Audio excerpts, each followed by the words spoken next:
Everyone, welcome to ASP with biology classes. हम लोग यहाँ पर यूपी बोर्ड 12th क्लास का चैप्टर पढ़ रहे हैं, वंशागत और विविधता के सिद्धांत, जिसमें हम लोगों ने मेंडल के तीसरा नियम पढ़ लिया था, जो कि स्वतंत्र अभियोजन का नियम है। उसको हम लोगों ने पढ़ लिया था अच्छे से। अगर आपने हमारी पहली क्लास नहीं देखी है तो प्लेलिस्ट बनी हुई है, जा करके हमारी मेंडल के नियम की पहली क्लास, इससे पहली क्लास देख लीजिए जा करके। अगर आपने अभी तक हमारे चैनल को लाइक एंड सब्सक्राइब नहीं किया है तो हमारे चैनल को लाइक एंड सब्सक्राइब करें और ज़्यादा से ज़्यादा शेयर करें। और आज का हम लोगों का टॉपिक है वंशागत का क्रोमोसोम सिद्धांत, जिसको गुणसूत्री सिद्धांत भी कहा जाता है।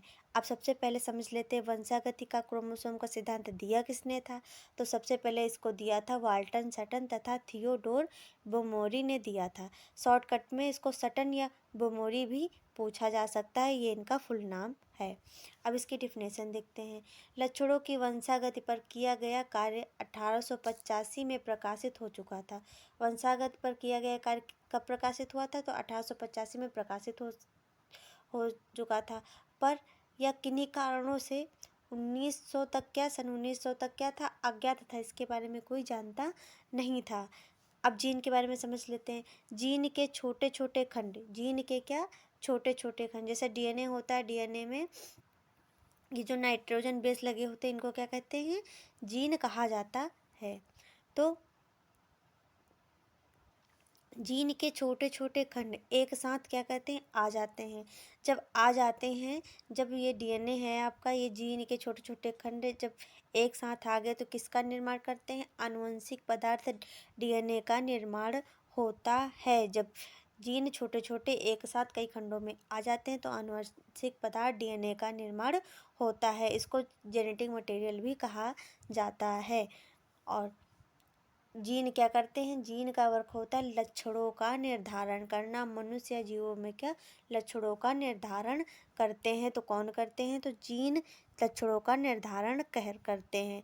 अब जीन कैसे होते हैं? जीन हमेशा युग्म में पाए जाते हैं। युग्म में यानी कि अलील, ये हमेशा क्या होते हैं? जोड़े में पाए जाते हैं। अब जोड़े में पाए जाते हैं। क्रोमोसोम के अंदर क्या होता है? जैसे कि ये क्रोमोसोम हुए, क्रोमोसोम के अंदर क्या होते हैं?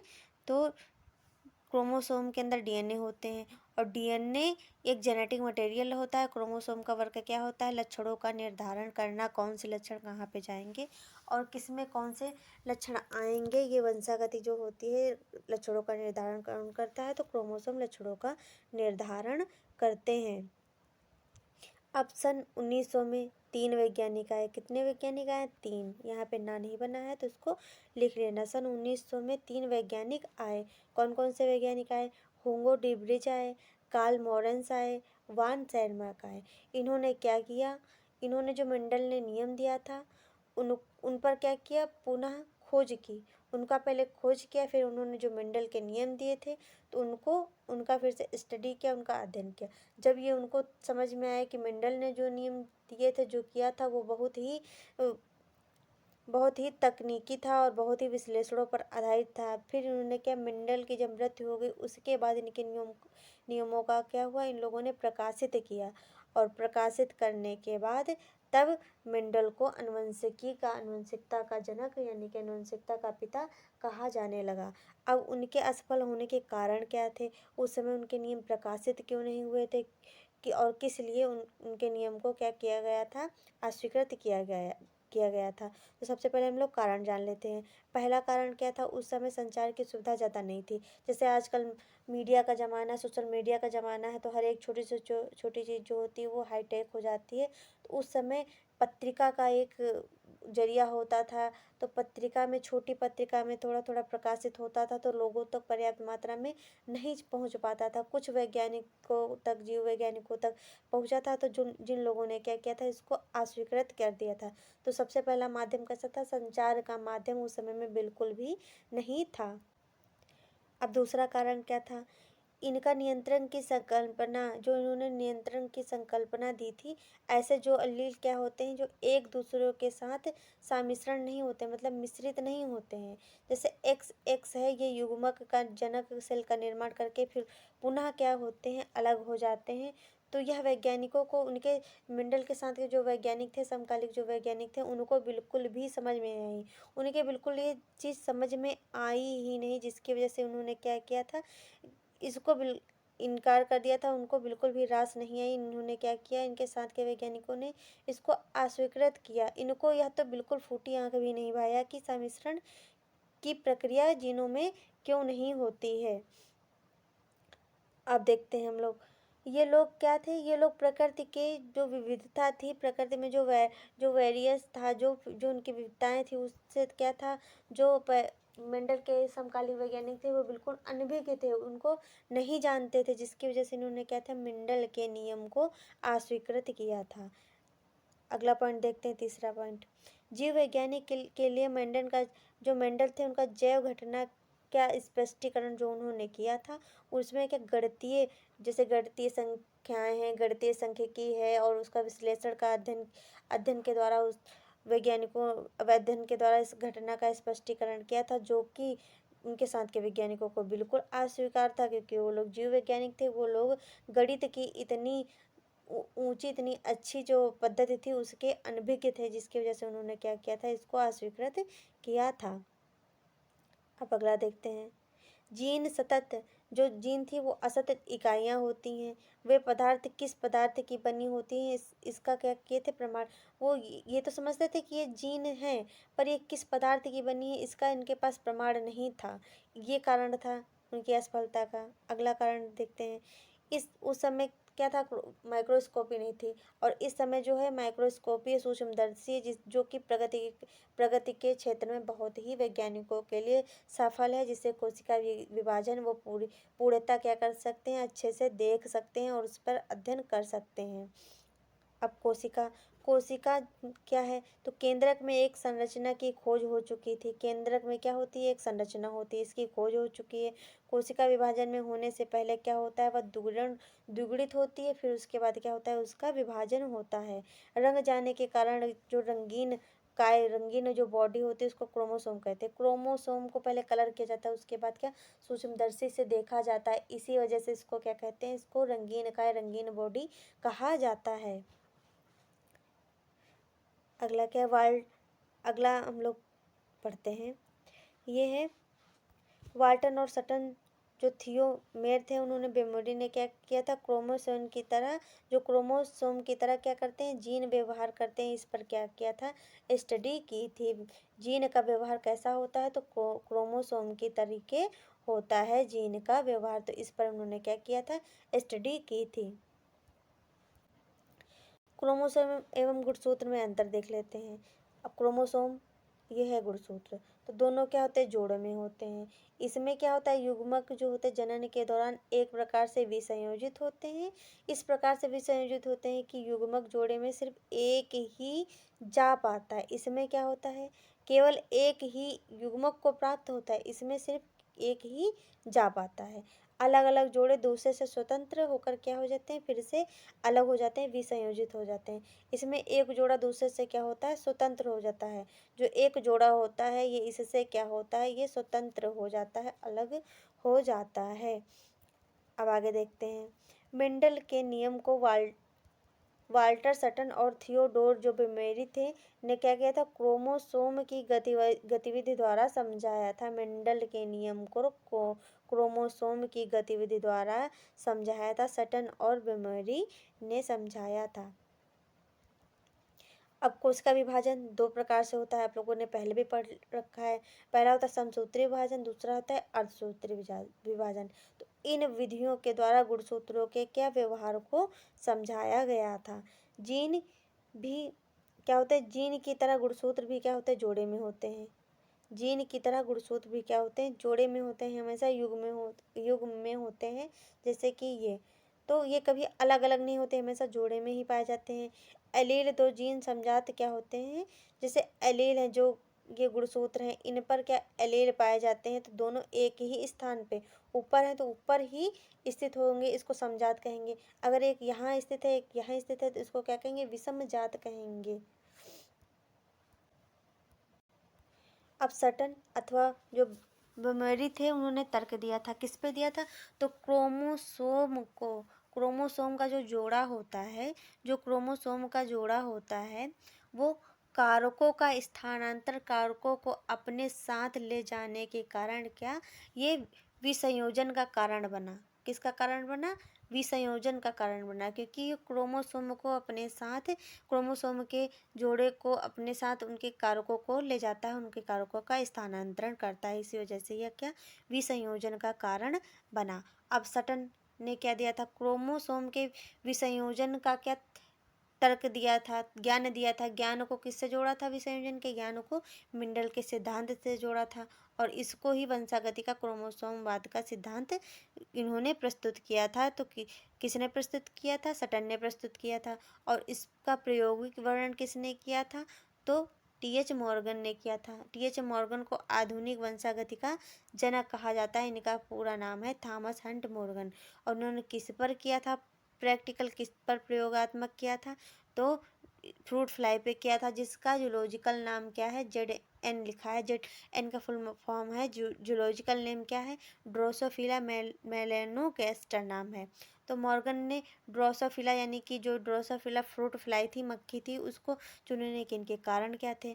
सबसे पहले तो इनके निम्नलिखित कारण थे। इनको क्या प्रयोगशाला में आसानी से पाला जा सकता था, एकत्रित किया जा सकता था। भाई बोतल लाए, उसमें फ्रूट का छिलके रखे, तो उसमें छोटी छोटी मक्खियाँ उत्पन्न हो गई। तो इससे क्या हुआ? इनको लैब में आसानी से रखा जा सकता था, और इनको कृत्रिम रूप से भी पाला जा सकता था, उत्पन्न किया जा सकता था। यह अपने जीवन चक्र सिर्फ क्या 2 सप्ताह यानी कि 15 दिनों में पूर्ण कर लेती थी। इनको मटर के पौधे के तरीके 1 वर्षीय नहीं थे, ये 15 दिन में ही अपने जो जीवन चक्र था उसमें उसको पूरा कर लेती थी। अतः अगली संतति के लिए लंबा इंतजार करना नहीं पड़ता था, क्योंकि 15 दिन में ही जब ये अपनी संतति को उत्पन्न कर लेंगे, तो क्या 15 महीने भर में इनकी 2 संततियाँ आ जाएंगी, जिन पे एक्सपेरिमेंट ज़्यादा हो सकेंगे। 1 वर्ष तक का इंतजार करना नहीं पड़ेगा। ये कारण था ये ड्रोसोफिल मेलेनोगैस्टर को चुनने का। अब इसके आगे कारण देखते हैं। अगला कारण था फ्रूट फ्लाई में प्रजनन पूरे वर्ष कराया जा सकता था। ये नहीं कि अब ठंडी में ही प्रजनन होता है, तो इनमें क्या पूरे वर्ष प्रजनन होता था। प्रजनन की क्रिया क्या होती थी?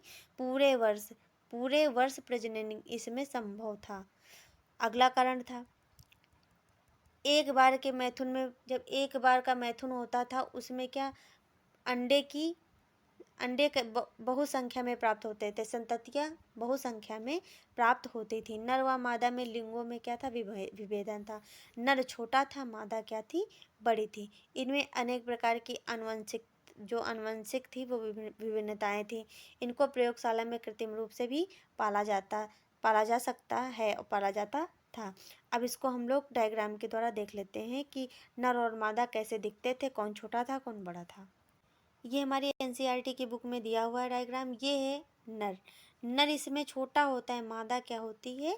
बड़ी होती है। सबसे इसका ये कारण है, ये इस वजह से आप पहचान लोगे, अगर छोटा है तो वो नर है, और बड़ा है तो वो मादा है। ये ड्रोसोफिला मेलेनोगैस्टर है। आ वाला नर है और बा वाला क्या है? मादा। ये एनसीईआरटी की बुक में दिया हुआ है डायग्राम। तो वंशागति तथा विविधता के सिद्धांत को हम लोग, ये जो हमारे एनसीईआरटी बुक में चार्ट दिया हुआ है, इसके माध्यम से चल पढ़ते हैं। पहला ये जीवन दिया, फिर G2 जनरेशन, जनरेशन G2। इसमें क्या एस दिख नहीं रहा। इसमें जो ये क्रोमोसोम है, इनके ऊपर जो जीन है, इनका क्या हुआ? एस हुआ, विभाजन हुआ, तो ये 2 में बट गए। अब 2 को क्या ये युगली हुए, यानी कि ज्वाइंट हुए। अर्धसूत्रण के पश्चात क्या हुआ? ये बने। उसके बाद जब अर्धसूत्रण सेकेंड पश्चावस्था हुई, तो ये अलग अलग, ये वाला जोड़ा इसमें आ गया, ये वाला जोड़ा इसमें आ गया। इसके जो जीन थे, जो एलील थे, ये इधर आ गए, इसके एलील इस पे आ गए। अब इनसे क्या हुआ? इनमें 4 जैसे आपको दिख रहे हैं, एक एक जोड़े पे 4 दो हैं, जो 2 जोड़े पर एक सिंगल कितने? 4 हैं। तो ये 4 क्या हो गई? जनन कोशिकाएं का निर्माण हो गया, जनन कोशिकाएं बन गई। अब यही चीज़ इसमें समझाई गई। जब अर्धसूत्रण हुआ, अर्धसूत्रण की जब पहली अवस्था हुई, पश्चावस्था हुई, तो इसमें क्या 2 जोड़े थे। कितने जोड़े थे? 2 जोड़े थे। तो 2 युग्मक में क्या इन्होंने क्या किया? ये जब 2 युग्मक विसंयोजित हो गए, अलग हो गए, सेकेंड अर्धसूत्र जब विभाजन हुआ, तो क्या हुआ? पश्चात ये क्या हो गए? अलग अलग जनन कोशिकाएं बनी। फिर ये जनन कोशिकाएं जब फिर से भी संयोजित हुई तो 4 जनन कोशिकाएं प्राप्त हुई, जिसमें एक लंबा श्वेत था, एक कैसा था, लंबा श्वेत था, दूसरा छोटा श्वेत था, तीसरा क्रोमोसोम और लंबा काला, कैसा था, लंबा काला छोटा, तथा क्रोमोसोम पश्च ही ध्रुव पर था। ऐसा ही इसमें हुआ। ऐसा क्या हुआ, ये हो गया फीमेल में, ये मेल में। ये अर्धसूत्रा फर्स्ट अवस्था क्या हुई, 2 युग्म जोड़े हैं। जब दोनों का क्या हुआ, अर्धसूत्री विभाजन हुआ, तब क्या हुए, 2 अलग अलग हो गए, विसंयोजित हो गए। फिर उनमें क्या हुए, जब फिर से इसमें विभाजन हुआ तब क्या हुआ, जनन कोशिकाएं 4 जनन कोशिकाएं प्राप्त हुई, जिसमें एक लंबा श्वेत तथा छोटा काला क्रोमोसोम, लंबा काला और छोटा श्वेत क्रोमोसोम एक ही ध्रुव पर प्राप्त हुए, एक ही ध्रुव पर प्राप्त हुए। अब देखते हैं मॉर्गन ने कार्य क्या किए थे। तो टी.एच. मॉर्गन ने 1866 से 1945 को सन 1933 में आनुवंशिकी में क्रोमोसोम की भूमिका संबंधी उनके कार्य को क्या मिला था, नोबेल पुरस्कार मिला था। तो नोबेल पुरस्कार किस किस किस वजह से मिला था, इन्होंने क्रोमोसोम की भूमिका संबंधी कार्य को क्या मिला था, इनको नोबेल पुरस्कार मिला था। मॉर्गन ने ड्रोसोफिला मेलानोगास्टर पर अनेक एक संकर व द्विसंकर प्रयोग किए थे तथा क्रॉस को क्या कराया था, संपन्न कराया था। एक संकर तथा द्विसंकर क्या होते हैं, उनमें क्या अंतर होते हैं, ये हमारा शॉर्ट में क्वेश्चन बन सकता है और इम्पोर्टेंट है, तो इसको आइए देखते हैं अंतर क्या थे। एक संकर द्विसंकर, एक ही लक्षण के 2 विभिन्न गुणों का अध्ययन किया जाए तो उसे क्या कहते हैं, एक संकर। दो विपर्यासी अलग अलग लक्षणों का अध्ययन किया जाता है उसे क्या कहते हैं, द्विसंकर कहते हैं। ऐसा जीव जिसमें एक जीन स्थल पर युग्म विकल्पी विषम युग्मकी हो उसे एक संकर कहेंगे। ऐसा जीव जिसमें 2 जीन स्थल पर युग्म विकल्पी हो उसे क्या कहेंगे, द्विसंकर कहेंगे। सिर्फ एक ही लक्षण भिन्न होता है, इसमें क्या होते हैं, 2 लक्षण भिन्न होते हैं। ड्रोसोफिला के महत्वपूर्ण सफ़ेद आँख वाले उत्परिवर्ती व्हाइट आइड म्यूटेंट की खोज किसने की थी, तो मॉर्गन ने की थी। उन्होंने ड्रोसोफिला में सहलग्नता जो लिंकेज होता है वो क्या था, मेंडल के तीसरे नियम का अपवाद था, ये याद रखना। नेक्स्ट था उनके कार्य में ही जीन मैपिंग क्या थी, उनके कार्य में ही जो मॉर्गन ने कार्य किया था उसमें जीन मैपिंग संपन्न जो संभव हो सकी थी, जिसका जीन अध्ययन में व्यापक प्रयोग हो रहा है। उनके नाम पर 1% पुनर्योजन दिखने वाली दूरी को क्या, उन्हीं के नाम पर एक मैप यूनिट या सेंटीमॉर्गन कहा गया था, सेंटीमॉर्गन रखा गया था मॉर्गन के सम्मान में। मॉर्गन को प्रायोगिक आनुवंशिकी का जनक कहा जाता है। क्या कहा जाता है, प्रायोगिक आनुवंशिकी का जनक कहा जाता है, ये याद रखना। 1 सेंटीमीटर, अगर 1 सेंटीमीटर पास में है तो सहलग्नता होगी, क्या होगी, लिंकेज होगा। अगर दूर में है तो पुनर्योजन रिकॉम्बिनेशन होगा। तो रिकॉम्बिनेशन मैपिंग क्या होती है, ये देखो है, जैसे ए दिया हुआ है, बी दिया हुआ है, सी दिया हुआ है। ए और बी से दूरी कितनी है, 1 सेंटीमीटर है, और बी से सी तक 3 सेंटीमीटर है। तो ए बी में क्या होगा, लिंकेज होगा, और ए से सी में क्या होगा, रिकॉम्बिनेशन होगा। अगर आपको हमारी क्लास अच्छी लगी तो हमारे चैनल को लाइक एंड सब्सक्राइब करें, ज़्यादा से ज़्यादा शेयर करें। मिलते हैं नेक्स्ट क्लास में। Thanks for watching.